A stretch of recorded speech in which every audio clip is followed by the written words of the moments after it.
Ya lo hace. Pierna derecha, directo al arco. ¡Golazo! ¡Golazo!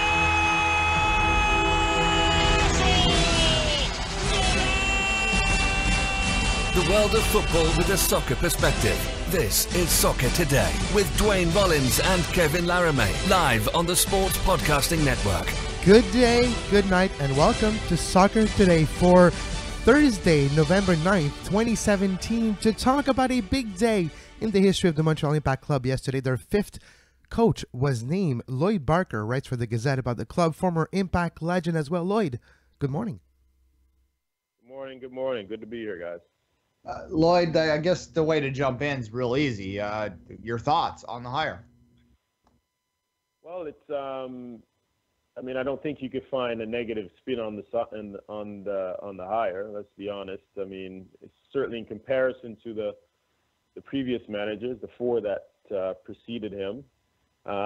He stands above them in terms of international accomplishments, and by that, you know, he's managed one of the biggest clubs in certainly in France, but they're comparable. You could argue that they're one of the biggest clubs in Europe in terms of how they go about their business on a daily basis and their competitive nature on the field and what they are as a club off the field. So it's you know, he brings a few other features as well. He's very strong with the academies, and he's a big he's big on developing young talents, and so you know, there are a few little elements of that. Those are specifics, but in terms of the overall look, you know, at face value, it looks like a very good hire. So, you know, I don't think even if you're the most pessimistic person, you could find a negative in this hire. Kevin sort of alluded to it off the top. The one negative you might be able to find in this, it has nothing to do with the hire, specifically who it was, but more just the fact that they're in a position to hire again. The Impact have had not great stability on the management front throughout their history, even predating MLS years. Do you feel that that now there is an understanding that they needed to get the right candidate in there that can really form his own agenda for a long period of time? Yeah, I would agree with that in terms of a negative. You know, I've obviously got a strong history with the club.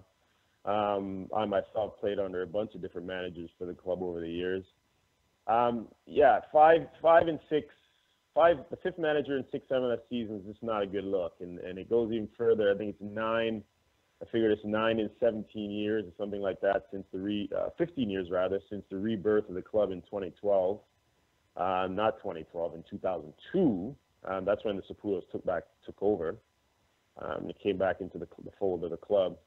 And it's been 9 managers. So that amounts to, you know, under 2 years per manager. And that's just, there's no way you could gain any kind of traction in terms of leadership and where to go. So, and on the one hand, it's good that they brought in this guy and they've said what they've said, you know, about trying to find someone who can solidify things at every level of the club. On the other hand, you know, it's been a while. And for Joey to say finally they see the importance of investing in the head coaching and head coaching staff, for that matter, the extension of his supporting staff, for that matter, I found that intriguing, because I figured, you know, it's not that those are the words of a second-year owner. He should have figured this out some time back, that, you know, you've got to get a guy in there that you think will be there long term. And I suspect that was the feeling when Mauro Biello was in place. And Biello, as we all know, only lasted 2.5 seasons, and, you know, which is why I was adamant that Mauro should have been given more time to try to right the ship, because I knew they put him in place for him to be there on a long stretch of run. I'm not talking Alex Ferguson's stretch at Manchester United, but they expected him to be there longer than 2.5 years. When you're looking at the experience of Rémi Garde, he has experience with the academies of L'OL as well, of course, the first team, and he won the Trophée des Champions at Rebel Arena in 2012 versus Montpellier. He has a lot of experience as a manager and as a coach and as a player development personnel type of hire as well. How important is his role with the academy, would you think? And the Montreal Impact Academy has created decent amount of product. The output of the academy has been decent. What would be your expectations now with a man like Rémi Garde? Yeah, it hasn't been bad, but you also got to look at the fact that there is a quota for Canadian players in MLS, in every MLS squad. So you would expect that those players would come from the academy generally.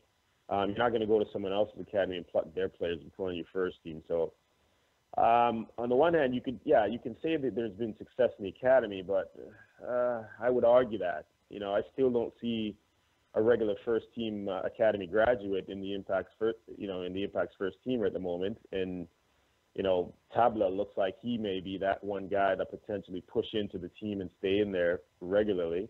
But other than that, okay, Jackson Hamel as well. But again, those are uncertainties. And until I see a player that's in there on a daily basis, he's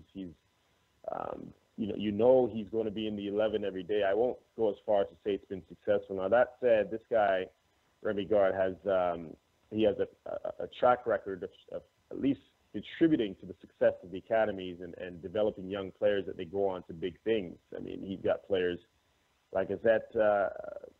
He's got players that have come through Lyon that are now at Manchester United, at Barcelona with Umtiti. He's got guys all over the place. Arsenal in his premiership, of course. And so he has a history of being able to contribute to young players' development, and that's important here because, as I alluded to, there's that direct correlation with the Canadian quota and the academy. So that is extremely important. Now, not to say they hadn't placed importance on it before, but this man's expertise will certainly help in that department. And the young players, on another side of things, once the academy players do graduate to the first team, maybe a part of the reason why they haven't been